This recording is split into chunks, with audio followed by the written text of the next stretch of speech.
Sir, JD उच्च शिक्षा विभाग में एक शिकायत की गई है। आपके महाविद्यालय के कोई एक शिक्षक हैं, उन पर गंभीर आरोप लगे हैं कि कार्य में जो है लापरवाही बरतते हैं, छात्राओं के साथ जो है कई बार जो है देखा गया है कि एडमिशन लेने में भी रोकते हैं। सर, क्या कुछ ये पूरा मामला है सर, बताइए? ये जो मेरे पास तो इस तरह की कोई सबसे पहले तो मैं आपको धन्यवाद देता हूँ।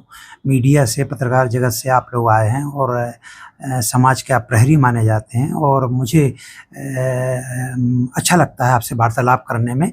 इससे जब आप साक्षात्कार करते हैं तो संस्थान की जो कमियां हैं, संस्थान में जो विसंगतियां हैं, उनको दूर करने में मुझे मदद भी मिलती है, तो मैं आप लोग का अभिनंदन करता हूँ।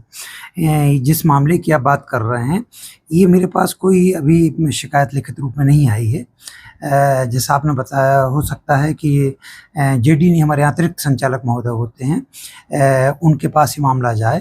तो ये जो शिकायत की गई है एक अतिथि विद्वान के संबंध में है, जो बीबीए डिपार्टमेंट में है, रोहित सैनी।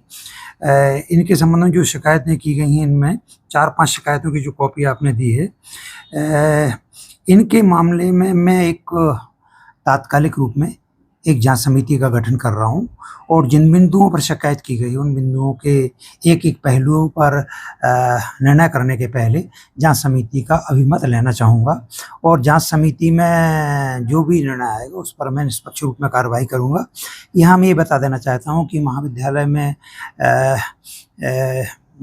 सभी टीचर ड्यूटी करते हैं और महाविद्यालय में जिनकी जैसी आवश्यकता होती है, प्रशासन और प्राचार्य उनकी योग्यता, रुचि और उनकी सक्षमता को ध्यान में रखते हुए सारे कार्यों का आवंटन करते हैं। महाविद्यालय में इस प्रकार की कोई स्थिति ऐसी नहीं है कि जहाँ पर प्रवेश में कोई गड़बड़ी हो रही हो या परीक्षा में कोई गड़बड़ी हो रही हो। सभी टीचर्स हमारे यहाँ डेली डायरी, अटेंडेंस रजिस्टर रखते हैं। इसके अलावा प्राचार्य द्वारा दिए गए निर्देशों का पालन करते हैं। मैं उम्मीद करूँगा कि हाँ, मैं आज ही संबंध में मैं निर्णय लेते हुए एक समिति का गठन कर रहा हूँ। उसकी रिपोर्ट 3 या 4 दिन में आ जाएगी और फिर पधारिए आप।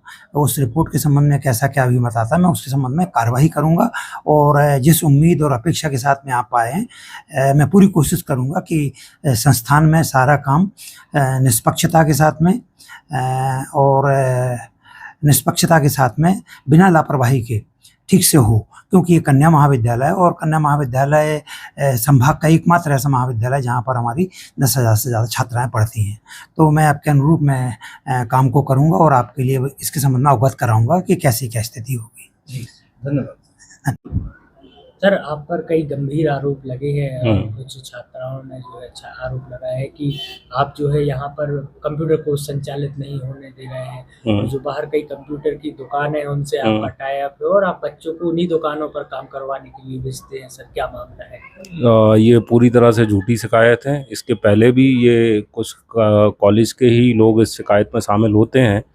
जिस भी छात्रा का नाम उस शिकायत में लिखा हुआ है वो पूर्णतः झूठा लिखा हुआ है। ये किसी छात्र के द्वारा नहीं की गई है। ये कुछ और जो मेरी छवि को धूमिल करना चाहते हैं, ये उन लोगों के द्वारा की गई है शिकायत और ये पूर्णतः निराधार है। ऐसा बिल्कुल कुछ भी नहीं है। अगर ऐसा होता तो प्रशासन के, कॉलेज के नॉलेज में होती ये चीज़ और कॉलेज मेरे ऊपर एक्शन भी लेता। सर, कौन लोग हैं जो आपकी छवि को धूमिल कर रहे हैं? अब ये मैं कैसे कह सकता हूँ, ऐसे किसी का नाम लेना तो गलत होगा ना, क्योंकि वो भी मुझे साबित करने की ज़रूरत होगी, है ना। बाकी ये शिकायतें ऐसी कई बार कई लोग कर देते हैं और कुछ द्वेषपूर्ण भावना के तहत, और बाकी ऐसा कुछ नहीं है कि किसी को कंप्यूटर विषय लेने से रोका जाता है।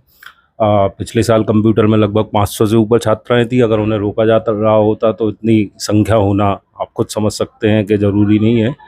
और रही बाहर के कंप्यूटरों वालों से साठगांठ, तो आप कंप्यूटर वालों से भी पूछ सकते हैं कि भाई ऐसा साठगांठ जैसा कुछ है ही नहीं। MP ऑनलाइन से एडमिशन भी नहीं होते हैं, अब तो एडमिशन भी दूसरे ई प्रवेश पोर्टल से होते हैं, तो उनसे अपना कोई लेना देना नहीं। क्या कारण है कि लोग आपकी छवि धूमिल कर रहे हैं? क्या होता है सर, कभी कभार ईमानदारी से काम करना भी काफ़ी महंगा होता है आज के ज़माने में, जब हर स्टेज पे जो है करप्शन बिल्कुल अपने हाई लेवल पे है। ऐसे समय पे अगर आप ईमानदारी से काम करो तो लोग फालतू में आपकी छवि को धूमिल करने के लिए कुछ भी आरोप लगा सकते हैं। आपका कहना है कि आपको झूठा फंसाया जा रहा है। इसकी शिकायत आपने कहीं की कभी?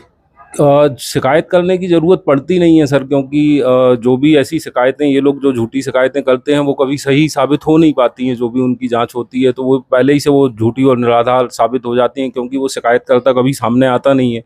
क्योंकि वो जो एक्चुअल शिकायतकर्ता होता है वो दूसरे झूठे नामों से शिकायत करता है। जो शिकायत भी आपने बताई उसमें आपने अगर देखा हो मोबाइल नंबर भी गलत पड़ा हुआ है, छात्रा का नाम और पता भी जो लिखा हुआ है उस वो पता भी गलत है। तो आप खुद समझ सकते हैं कि ऐसी शिकायतें ये सब चलती रहती ये लगातार आपके ऊपर जो है आरोप लगाए जा रहे हैं हैं। और ये आप बता रहे हैं कि ये झूठी शिकायत है, तो आप कहीं अपने उच्च अधिकारी तक ये लेकर जाएंगे मामला? हाँ, उच्च अधिकारियों को मैं बिल्कुल अवगत करा दूंगा कि ये जो है कुछ लोग इस तरह की चीज़ें करने की कोशिश कर रहे हैं। आप सर किस पद पे कार्यरत हैं? और मैं सर गेस्ट फैकल्टी हूँ, बीबीए जो विषय है यहाँ सेल्फ फाइनेंस, उसमें मैं कार्यरत हूँ।